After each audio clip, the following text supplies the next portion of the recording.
السلام علیکم ورحمۃ اللہ۔ تو آج ہم حاضر ہوئے ہیں آپ کے ساتھ ایک نئی ویڈیو لے کر۔ آج ہم آپ کو ایک ایسی حدیث سنائیں گے، اس حدیث سے آپ کو اندازہ ہوگا کہ غیبت کرنا آخر ہمارے لیے اتنا بڑا گناہ کیوں ہے۔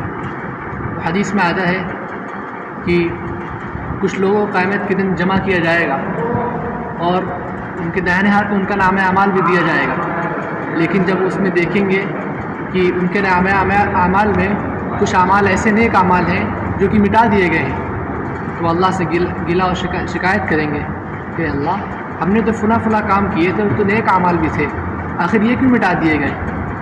تو اللہ فرمائیں گے کہ نیک اعمال تمہارے نام اعمال سے اس لیے مٹا دیے گئے کیونکہ تم لوگوں کی غیبت کیا کرتے تھے۔ لہٰذا میرے بھائیوں، ہمیں اور آپ کو اس غیبت جیسی ناپاک اور سخت گناہ سے بچنا ہے۔ اللہ تعالیٰ ہم سب کی حفاظت فرمائے۔